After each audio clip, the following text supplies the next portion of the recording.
Welcome, you curious minds, to another deep dive. Today we're plunging into a truly thought-provoking stack of sources, really challenging stuff about our perception of reality, truth, even ourselves. Hmm. It's a fascinating, sometimes intense exploration, how our sense of self and society can get fragmented, how truth gets manipulated, and maybe how we reclaim meaning in a world that feels, well, pretty unmoored. Indeed.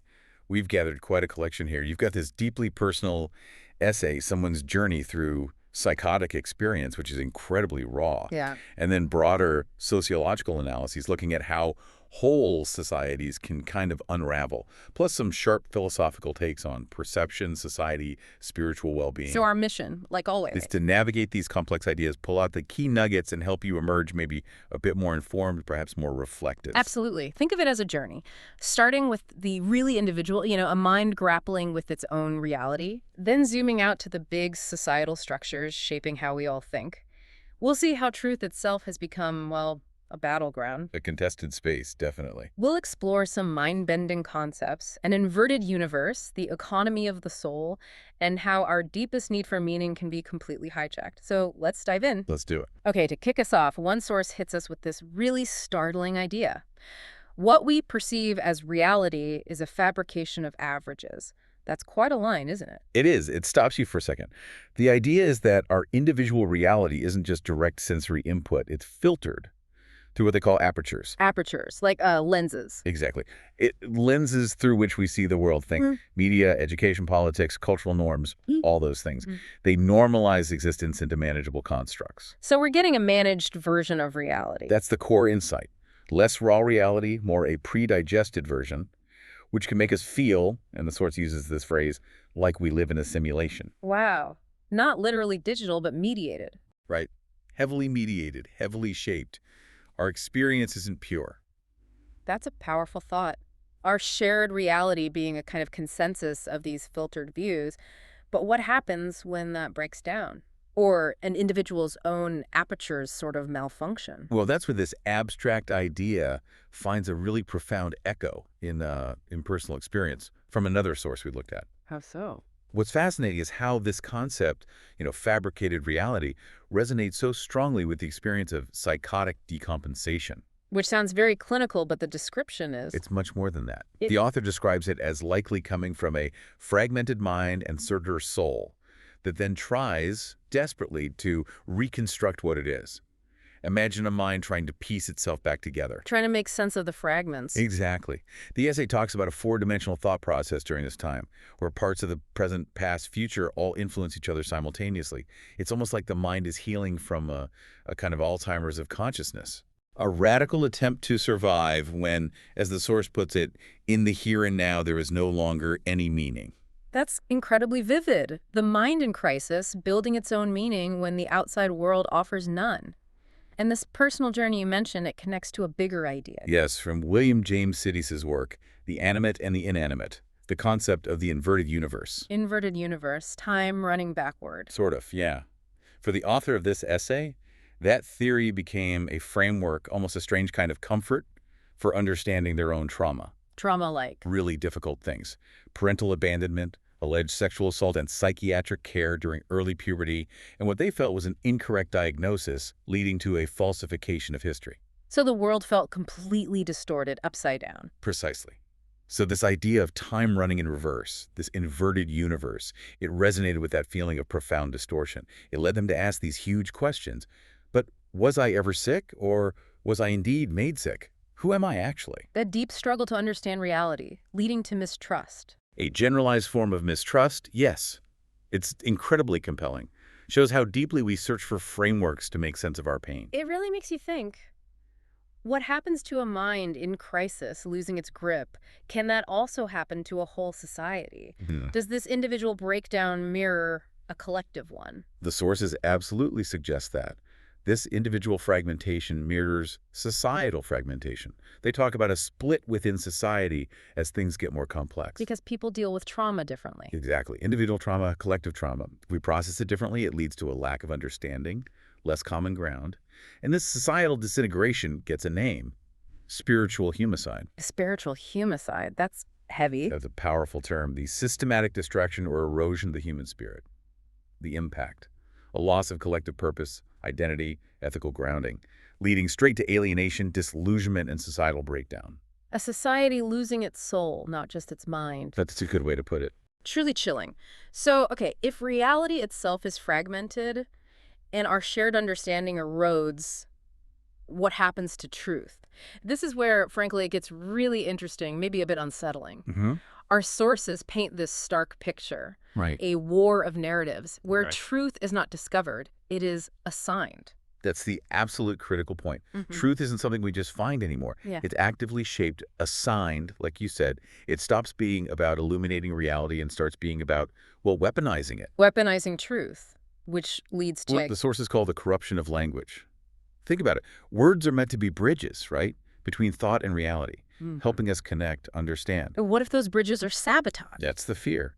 The sources claim words become weapons. Their meanings get constantly redefined to serve power. This isn't just semantics. It's a fundamental attack on our ability to think and communicate. And the consequence. It's terrifying. When words can mean anything, they mean nothing, which ultimately leads to the death of thought itself. The death of thought. Wow, how does that happen? Well, imagine trying to build anything. If the meaning of brick or hammer changed every day, the sources are blunt. The state has become the priesthood of language, dictating what can and cannot be said, altering meaning at will. Like a new authority defining reality through words. Exactly. And here's the really paradoxical part. Contradiction is not a flaw. It is the proof of faith. Wait, contradiction proves faith. How? It means logic, consistency, rational thought. They can all be thrown out if it serves the narrative. If you point out a contradiction, you're not being rational. You're showing a lack of faith in the assigned truth. That's a complete inversion of logic. So consistency is actively discarded. It's like embracing illogical thinking on purpose. How do these weaponized narratives actually take hold? This approach cultivates what's termed manufactured confusion and mass manipulation. Just think. You're told all truths are valid, but simultaneously you must accept one specific narrative as absolute. That sounds dizzying. It creates a kind of hypnotic effect, short-circuits critical thinking. The sources bring in Hannah Arendt, who warned that if everyone lies constantly, nobody believes anything any longer. People lose their capacity to think, to judge. Getting the stage for it. An anarchy of narratives. Everyone curates their own reality in their own echo chamber. And the big irony, it leads to this paradoxical combination of hyper-individualism and mass manipulation. We think we're choosing our truth, but often we're just picking from prepackaged narratives designed for our bubble. So truth becomes malleable, relative, which creates a vacuum, right? What rushes in to fill that void? If our anchors are gone, what do people latch onto? That's the next big question the sources tackle. They argue that as traditional religious authority declined, it left a spiritual void, and secular ideologies eagerly rush in to fill it. Secular ideologies acting like religions. Pretty much. They start looking like political religion, developing their own doctrines, rituals, even their own heresies, things you absolutely cannot question. And this leads to... what the sources term a theocratic democracy. You still have the rituals, the voting, the debates, but they're largely emptied of substance. An ideological orthodoxy, a new set of unquestionable beliefs, starts governing the public mind. Is there an example of such an ideology? Well, one source makes a particularly bold claim. Capitalism is the new God, how the market replaced the heavens. Whoa! Capitalism as God? How do they argue that? The argument is that the market itself starts providing meaning, moral guidance like a religion used to. Purpose is found in consumption, identity in purchasing power, maybe even salvation in economic growth. Material prosperity becomes the highest good. So market logic fills the spiritual void. That's the contention. And it's not just governments or big economic systems. The sources show how modern corporate culture adopts this religious rhetoric. Oh yeah, you see that, don't you? Companies with their mission statements, their visions, trying to inspire devotion. Exactly. Employees become believers. You even have titles like chief evangelist spreading the corporate creed. It feels less like a job, more like joining a cause. Which can lead to ideological purity tests within corporate walls. Precisely. Do you really believe in the company values? That can become more important than just doing your job well. And the end result of all this, the sources call it the economy of the soul. Economy of the soul. Explain that. It's where existence becomes a transaction and the self is a commodity. Think about it. Your identity becomes something you're constantly producing, refining, selling on social media, in your career, maybe even in relationships. You're in an endless transaction with your own self, So the self isn't just there, it has to be produced and marketed. which leads to a devaluation of the soul. We become producers of ourselves, commodifying our identity. And sometimes, the sources warn, we end up selling our own undoing. The system practices a kind of soul parasitism. It convinces us to give ourselves away piece by piece until nothing is left. Think about crafting that perfect personal brand online. Is it really you? Or a curated, marketable version? The sources say it's often a performance, leaving us forever drained by self-scrutiny. That's a really bleak picture. The self as a commodity. What happens to our deeper human needs in that kind of system? It sounds like it creates a profound hunger. It does. And that hunger, the sources suggest, can lead to some pretty dark places. They use these striking terms: the cult of martyrs and eschatological erotica. Okay, unpack those. Cult of martyrs. It refers to how self-destruction, or maybe just performing extreme self-sacrifice for validation, gets romanticized online. For clicks and clout, it's a grotesque parody of martyrdom where people die a little each day for nothing more than analytics and fleeting applause. Performing pain for attention, basically. Yeah. Think of someone doing increasingly extreme things online, maybe even harmful things, not for a belief, but just for viral fame. And eschatological erotica sounds intense. It ties into that, the idea that hedonism, hypersexual fantasy, online voyeurism, they feed a kind of subconscious apocalyptic longing. A desperate search for meaning in extremes, maybe even a nihilistic thrill and sensation as everything else feels meaningless. Like a spiritual hangover, as one source put it.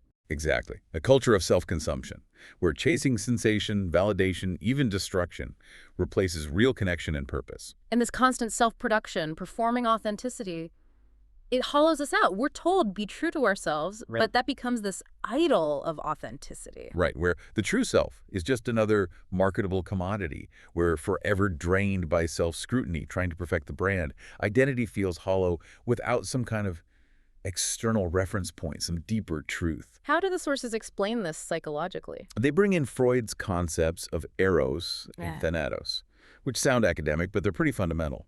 Eros is the life force, love, connection, creativity, vitality. Thanatos is the death drive, aggression, destruction, self-sabotage. Okay. The argument is that modern culture corrupts eros, that sacred spark, especially through a hypersexual culture filled with pornography and casual sex detached from real intimacy. It's not sex itself, but sex stripped of meaning. Precisely. Constant sexual stimulation without deeper connection warps expectations, leads to anxiety, depression, alienation. That spiritual hangover, the quote is stark. Eros, reduced to be pure sex, has become a commodity. Man himself becomes a commodity. It's dehumanizing. Which ties straight back to the economy of the soul. This leads to what the sources call permission without purpose, where liberal liberty is stripped of moral ballast. What do they mean by moral ballast? It's like the weight that keeps a ship stable. When there's no higher truth or fixed point of reference, when everything's relative, no shared moral compass, then authenticity just becomes, as they put it, the self's neoliberal form of production. Just producing a marketable self again. Right. Not deep introspection, just branding. And that leads to inner anarchy, spiritual nihilism. Rejecting logos, that idea of rational order or inherent meaning in the universe, leaves this profound emptiness. Can you just quickly clarify logos again for listeners? That sense of inherent meaning. Yeah, it's that fundamental sense that there's an underlying order, a purpose, a truth to the universe that's bigger than just our individual preferences. When you reject that entirely, the sources argue, you're left with a deep structural void. No foundation for morals, for ethics. And this emptiness gives rise to something else. Another phenomenon. The carnival of compassion. Carnival of compassion sounds like a contradiction. Compassion as a weapon. It is, and it's a sharp observation. It describes a situation where empathy is wielded like a weapon and virtue is flaunted like gaudy costume jewelry. Emotion rules over reason. Leading to Public shamings, outrage contests, basically collective hysteria touted as moral progress. Think of online mobs competing to show the most outrage, the most empathy, often without real understanding or wanting resolution. And the danger Is that empathy unrestrained becomes tyrannical. It Yeah. can lead to censorship, cancel culture, a hypersensitivity that treats people like brittle children, afraid of difficult conversations. Wow. That is a lot to absorb. It makes you just want to find a quiet place and think, doesn't it? Exactly. Which brings us perfectly to the final effect of all this manufactured confusion, what our sources call a war on stillness. A very fitting phrase. The idea is that silence is a threat. Why? Because a person who reflects is a person who might question. So keep people distracted. Constantly bombarded with information, entertainment, trained to fear what happens when the distractions stop. It's an intentional erosion of contemplation. If you're never quiet, never alone with your thoughts, how can you critically assess the narratives? It's an attack on our ability to judge independently. Okay. So we've laid out a pretty challenging picture. Fragmented cells, fragmented society, truth under siege, language corrupted, the soul commodified, even stillness is under attack. It begs the question, doesn't it? What can we actually do? How do we reclaim meaning and truth in all this? It's the crucial question, absolutely.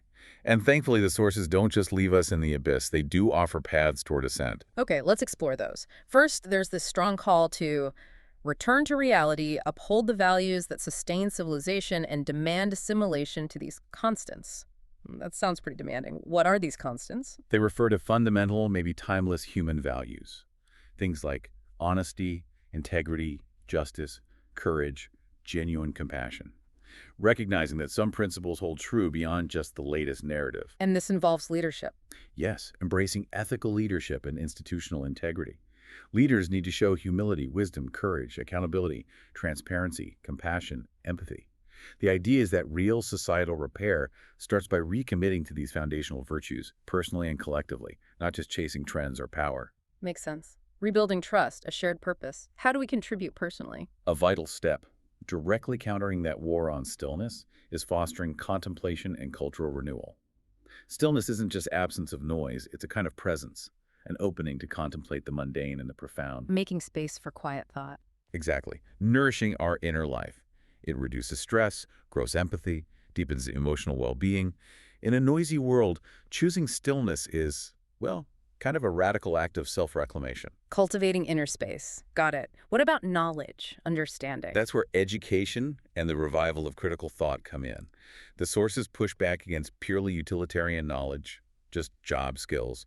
They recommend we reintroduce metaphysics, wonder, and classical reasoning as foundational. Not just facts, but how to think.